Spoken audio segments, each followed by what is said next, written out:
Hi everyone, welcome to JS World Conference by Front End Love. My name is Anuradha Kumari and today I'm here to present on the topic access driven development.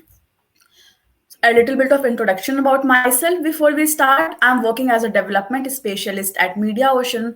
I'm a JavaScript enthusiast and an accessibility advocate. You could connect with me at LinkedIn or Twitter and we can discuss more about tech topics there.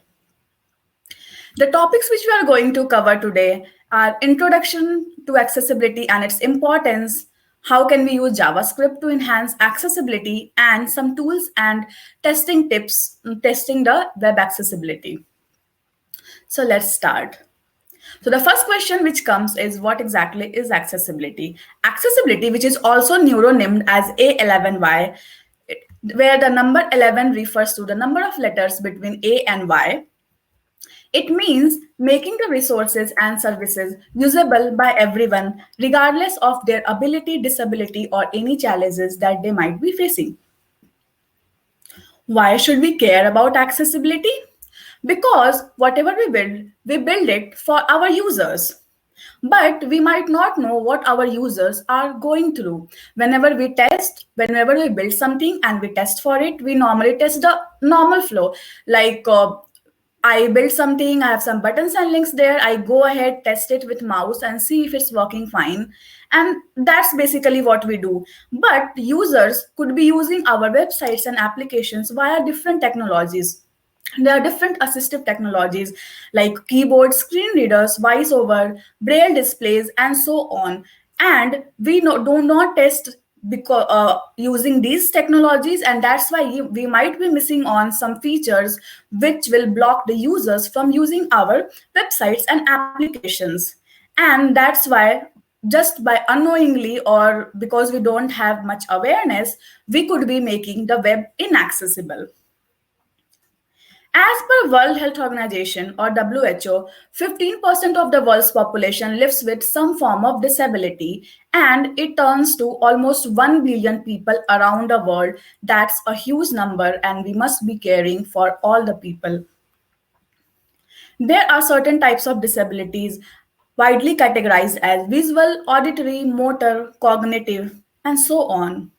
Whenever we talk about accessibilities, the first thing comes to mind is it's only for disabilities. So while accessibility do aids and helps the disabled people, but it is more than disabilities. It also helps people who are having some technical challenges like accessing our web pages on slow connection, then people who are using it on smaller devices like phones or iPads. Then they could be in a situation where they are not able to access it in a proper way. Let's say a person is trying to look to read to listen to some tutorial in a noisy surrounding. They won't be able to hear it. So alternative method like a subtitle or transcript would be really better for them. So accessibility solutions helps everyone. Also, there are certain progressive disabilities, like my eyesight might be perfect today, but with aging, it might start decreasing, and I might start using assistive technologies in future. So we never know who could make use of these accessible solutions. So web is for everyone, and accessibility benefits everyone. Let's start seeing now that how can JavaScript affect accessibility, or in other terms, how can JavaScript really enhance accessibility? I'm going to share 5 tips on how if we start coding with accessibility mindset and if we think about it from an accessibility perspective, how can we really enrich the experience of our users and make web a better place for everyone. So the first tip is using semantic HTML. Semantic HTMLs are HTML tags which have some meanings attached to them, which have some purpose of existing. So let's see it through an example how using semantic HTML can really help in creating more accessible solutions. So we are going to see a very simple example of button versus div. Whenever we are creating buttons, and if some very fancy requirement comes, or if we have to do a lots of lots of elements changes in the button, we end up using divs and spans and create a button out of it. But when we don't put much thought in coding it, we could be making it inaccessible. Let's see it through an example. So here I have three buttons. Let's say we have a website where people have three options. And while register now and cart, these two are created using button element, but this login to buy button that I have created using a div tag. The look and feel is same. When I click through mouse, it works fine. But if I'm trying to use keyboard, let's say I cannot see and I'm trying to use a screen reader to navigate through the website. So I will be using the keyboard to navigate through all the interactive elements. So I say tab to go to the next interactive element.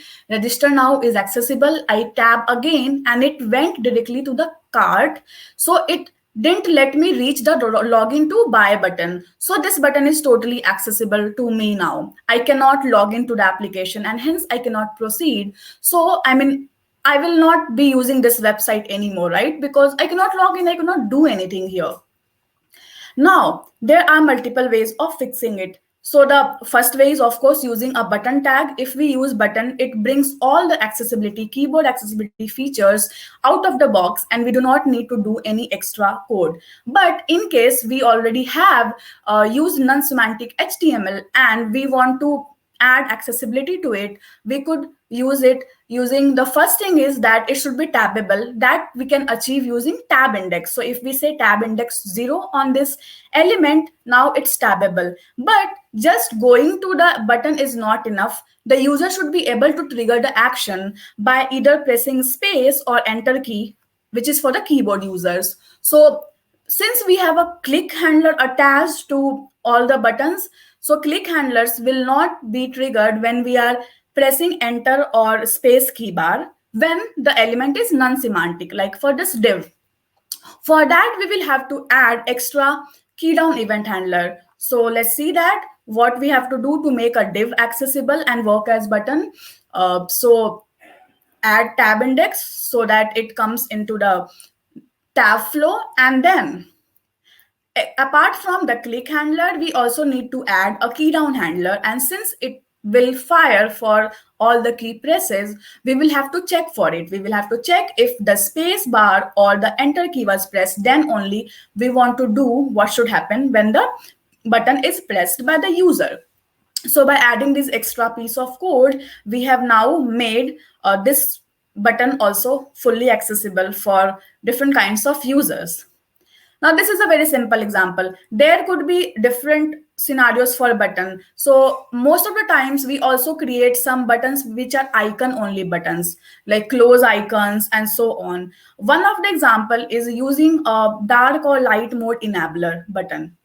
So in this case, we just have an icon with us. So there is no label. So if I'm a sighted user, I am able to see this button properly. But if I cannot see, I won't be able to understand what this button does. So for that, whenever we are not able to uh, say all the information using just HTML tags, we have something called ARIA attributes. So ARIA is accessible rich internet applications, and what they do is they help the HTML to enhance the accessibility and enhance the information which we provide to the user. In this case, for this button, while the label is not visible, but if we provide a ARIA label, then it will pass on this information to assistive technologies and they will read out this name to the user. So the user who is using screen reader to navigate this button, they will be able to know that, okay, this button enables light mode. Now, since it's a dynamic button, so the label will change when the user clicks on it. So it will be enable light mode or enable dark mode. For that, we can use JavaScript again to attach the attributes on it. So if the ARIA label is enable light mode, we can say that, hey, now you should go ahead and set it to enable dark mode because now the functionality of button has changed and so on. So this is how JavaScript can really come to our aid when we are trying to make our websites accessible for everyone. Okay. The second tip is enhancing the keyboard accessibility, so making sure that all of the functionalities which we have, that is also accessible via different assistive technologies and keyboard for our use case. So throughout this session we will be focusing mainly on keyboard and screen readers, although there are multiple assistive technologies. There are multiple keyboard interactions that user can perform, like navigating through different interactive elements, or performing action on any one of them, like clicking on any button that will submit the form and so on. Or if there are multiple components open, they could exit the component. Let's say a model is popped up in front of them, then they should be able to exit that component and go back to where they came from. So a classic example of this is models. So models are normally, whenever we are using any semantic HTML, the keyboard accessibility is taken care of, like we saw in example of button. But then there are some components which we create building multiple different components. And since these are complex components, we might need to handle the accessibility via some extra code. Let's see a demo for models. So we'll go to the model example here. For models, before proceeding, I would also like to show one more thing. Whenever we are creating anything for our application, there's this official web page called Why ARIA Authoring Practices by W3C. It contains a very good and detailed information about what should be the different requirements for any component and what should it behave when it is accessed via different methodologies. Like for our example, we are going to check for models, so dialog or model. So I go here, I click on it, and it gets very nice information about that. What we are interested in is keyboard interaction. So in keyboard interaction, it says that whenever the dialog opens, the focus should move inside the dialog, and then tab should tab it to the next focusable element and shift tab in a backward direction and so on. And the third thing is, if the user presses escape at any point, that should close the dialog. That is when we don't have any validation. If we have, a flow might differ. So let's see. First, we will see an inaccessible example. So I've created a model. I tab on it. I press enter, and the pop-up has opened up. But the focus is still not on this model. Focus still seems to be behind the model. I press tab again because I want to now access the elements on this model. I want to maybe customize my burger, but the focus still is not here. So this might confuse users. Now I press tab few times and I come to the model. So we can see this. So we might find it not very confusing, but a person who is relying only on a screen reader, this could be really confusing and losing of context for them. Now I press tab, tab, tab, everything works fine. Now I press tab again and focus now goes back again. So the normal rule is that if a current component is active and it's in front of us, then the focus should not go back to the back element. So it should always be in the model, which is called focus trap for models. And also escape should close the model, which is not happening for this scenario. Let us see how can we make it more accessible. First, we can see the example. So here I tab on it, I enter, and the focus now comes to the first accessible element, first interactive element on this model. I press tab, tab, tab again, everything is working fine. And when I press tab on the last interactive element, it goes back to the first interactive element. So this is nice. And this is called focus trap, where the focus should be within this model so that user doesn't get confused by focus going somewhere which was not supposed to go there, right? And now what I want to do, I want to press escape at some point because there's no validation here. So I should press escape and the model should close, and it closed. And also cherry on the top is that the focus came back directly to the button from where we opened up the model. So the user has the full context. So like from where they started, the model opened, they did something, and they went back to the same button. So they are now in control of context. They are not confused anymore. Let us see how can we achieve that. So in HTML, I have very small code wherein this is the first button which is going to open the model, and then some other button, and this is the div which has model, some sets of divs and buttons and checkboxes in there. We are interested in the JavaScript part of it. So in JavaScript, let us start with first opening the model. So I have this open model button and I am adding the click event handler to it. So the first thing which I do here is saving the current active element of document, which is the button from where the model opens up. So what I do, I store the reference of it into a variable called previous active element. Then I toggle the button. So what model button does, toggle model method does, that it just toggles the classes on model, which is going to show or hide the model. Then the third thing which we want to do, now the model is open. Now I want the focus to go on the first interactive element there. For that, I want to get the focusable elements from model. For this, we have a method. What it does, that it just gives me all the buttons which are on that model. So this was a very simple example. That's why I have just used button, but we could have in real multiple interactive elements and we could use them all in this query selector. And then in all these elements, I'm returning the first element, which is the cross icon, which is a button. So I'm returning that and focusing on that. That's how we got the focus on the cross icon in the model. When we are closing the model, what we do, we toggle the model again with focus restored. It means that first we toggle the class, which makes it disappear. And then we had that previous active element stored and we just call focus on that.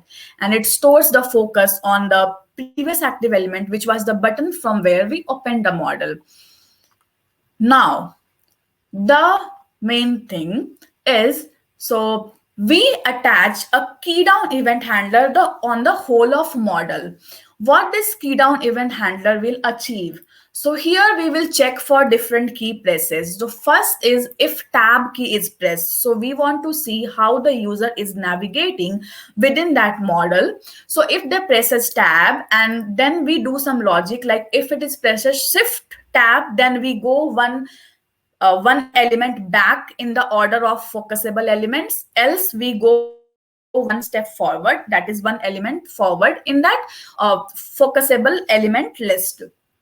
And this also takes care of when we are at the last interactive element and then we press tab again, this should go back to the first interactive element of that model. And then we also have a code for escape key press. So if user is pressing escape, I will check that if the model is open, and then we will again toggle the model with focus restore, that is restoring the focus back on the button from where that model got opened up. So we had to write a bunch of JavaScript code, but this is totally worth it because it really enhances user experience and users won't feel blocked or trapped because of absence of these features. So yeah, this makes me happy the way the model works now. Let's see the next step. Event handlers, using device independent event handlers. So we have multiple event handlers in JavaScript and we do lots of logic. We write lots of logic with event handling.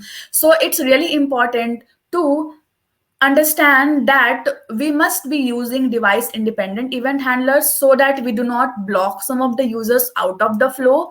For example, there are mouse up, mouse down event as well. So while they have their use cases, but if we are using them for important functionalities like submitting something on press of button or something like that, then this could be only triggered via mouse, but the keyboard users or other device users, they might be left out. They won't be able to go through that important functionality or perform that functionality. So we must always look for device independent alternatives, and if required, we could match it up. So if there is something which we really want to perform only when mouse down or mouse up happens, that's fine, we could use that, but all the important functionalities should always be device independent. So all the functionalities should be matched by device independent functionalities. Announcing dynamic changes. JavaScript is dynamic. We use it for doing all sort of dynamic changes to our web page. So like for example, the view could change on click of some links. So we are routing and the views changes when we click on some links, or some notification comes in, some toast message appears when something has changed or we want to notify users of something. Then there are form feedback messages. These are some of the examples on how we show information to the user dynamically. Now, while when we show this information, if the user is, again, they could see the web page or they are cited, they are able to see all the changes and they are able to understand what really happened.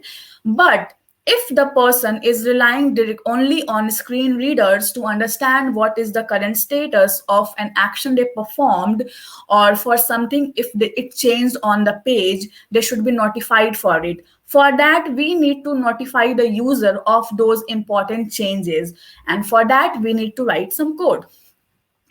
Let's see a demo for it. So there are different HTML roles which could help achieve these, as well as ARIA attributes which can achieve. So ARIA live is the attribute which converts any part of our application as live announcer. So whenever something changes in that part or that div or that section, that gets announced to the user.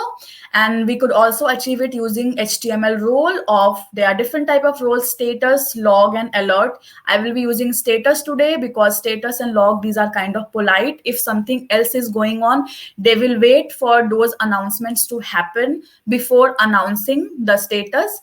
But role of alert, it's called assertive, or it's also called rude, because it will stop every other announcement and first go and announce that message. So it interrupts with the flow. Most of the cases we do not need alert. Status should work fine or log should work fine. So you can read more about those at the link from MDN documentation. Now what we have done here, so I have made it deliberately. So this is the reason which is going to be live, and whatever the form response will come. So this is a form, a simple form, which will return me a success or error message, and that will be shown to the user here. So by default, when this happens, this doesn't get announced to the screen readers, but I want this message to get announced to the user because they should know what happened. I mean, what was the success or error message that happened. So let's see. I say tap, tap, tap. I am just writing some wrong data here. So I'm trying to submit. So some error message came here: error submitting form, please enter valid text to proceed.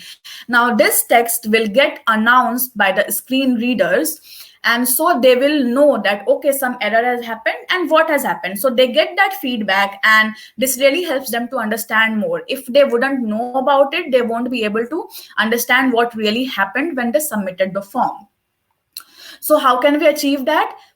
We could attach it permanently to any div by just writing a role and ARIA live here. So if we say this div is always going to be live, and whatever gets appended to this div, it will be announced to the user. So this is one way. And in JavaScript, what I am doing, that after submitting the information, after submitting the form, I am just attaching the text content to that live reason, and that's how this gets appended to that live div. But we could also make live reasons on the fly, and we can do that by appending the roles on the fly using JavaScript as well. So yes, the last tip is respecting user device settings. So what do I mean by that? We are going to take one use case of animation. So animations really make our websites more beautiful and pleasing, but they are not desired by everyone. There are users who might not feel comfortable seeing those high flashing content or the animation. So there is a setting on all the devices which allows the users to decide whether they want to see or whether they don't want to see animation. So I'm showing this for Windows, but it is on all devices. So in Windows, you can search for show animation in Windows, and then there is a setting, go there, and you can set whether you want to see the animations or not. Let's see, for this, to handle this, we also have a CSS media query, which is called prefers reduce motion. Let's see how we can achieve it using our code. So I have an animation example here. So I will pull up settings of my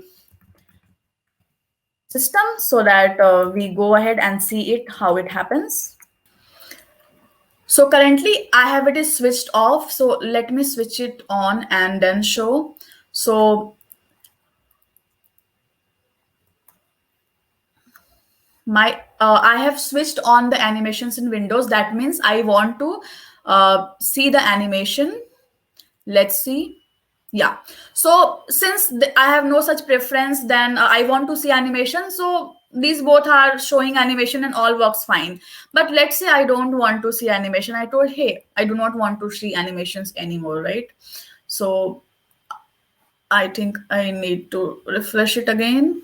So now we see I have switched off the animation, and for the accessible example, the animation is now stopped, but for inaccessible one, it's still showing. So it's inaccessible because the user doesn't want to see animation. Still, we are showing animation. So how can we stop it? There are two ways. First one is CSS media queries. In CSS media queries, we have a prefer reduce motion. So what we can do, we can check if the user has no preference. That means they have no problem in seeing animation, and if so, we could attach the animated class over there. So this will ensure that these stylings get attached only when user has no preference and they want to see animations. But when we write animations, sometimes, I mean, use cases are much more complex than this simple balls jumping, right? So we might be using JavaScript also to create animations and so on. So we can use a method called match media, which is on window. So we could use match media, and there is this prefer reduce motion. So this will return true if the user has said that they do not want to see animations. And if so, what I'm doing here at that, I will have simple empty string. But if the user has no preference, I will go ahead and add my animated class name here, and it will attach that animated this class name to the elements. You could do multiple things with it, like play with it. You could create animated elements here if there is no such preference, and so on. So this really helps a lot in understanding what user device preferences are and then respecting those. Also, it's wise to check if this is supported on the browser before using it. So yes, the rule of the thumb is do not apply animations if the user doesn't want to see them. Now we have seen 5 tips for how we can do access driven development and how we can really think about accessibility while we are coding or implementing something, creating something. Let's see how can we test for accessibility.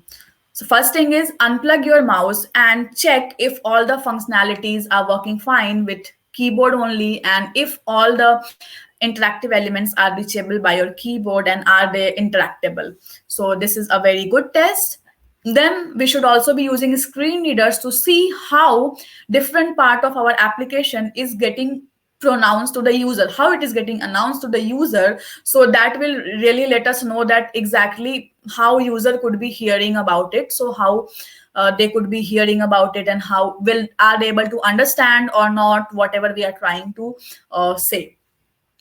And when using screen readers, it might be little difficult in the start because we need to understand different flows of how to use screen readers, but it's worth to invest in learning how to use a screen reader and then using it for testing our websites and applications. Then we have different tools and browser extensions which we can use to audit different websites and applications. We will see them in a while.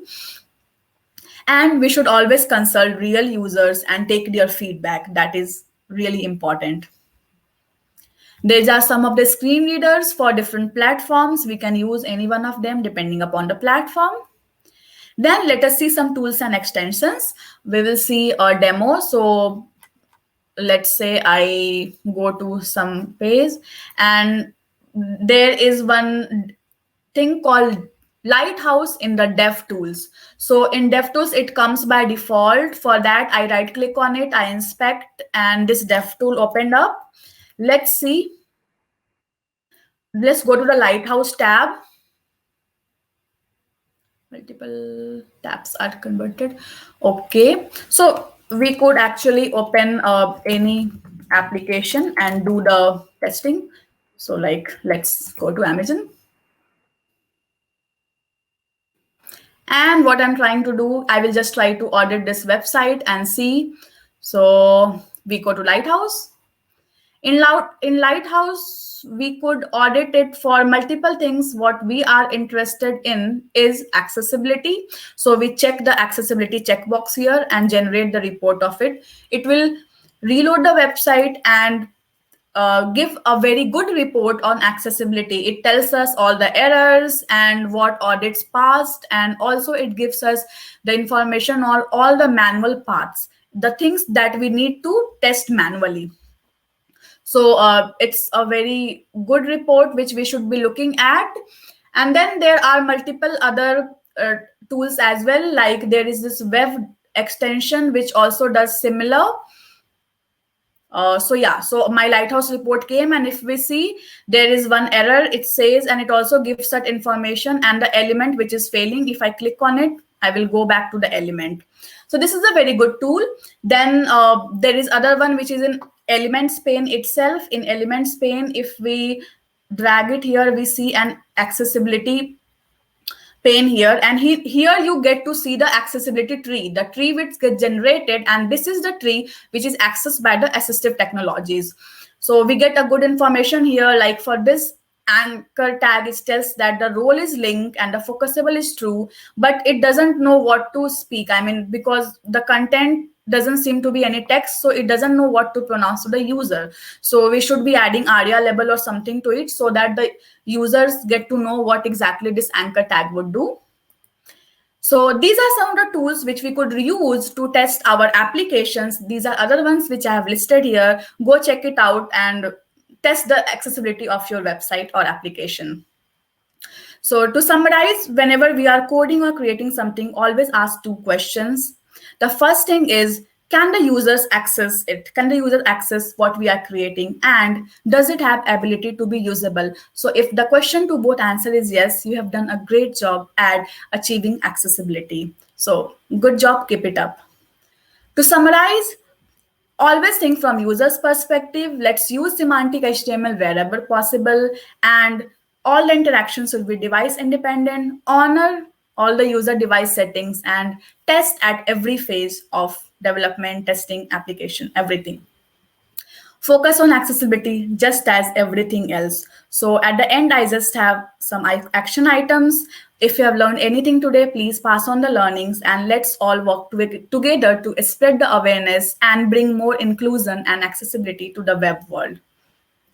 These are the resources which I have used in today's presentation, so feel free to check them out. So you could also scan this QR code or go to the link and check out all the required resources there. It also contains slide deck link as well. I will post those in the message chat also.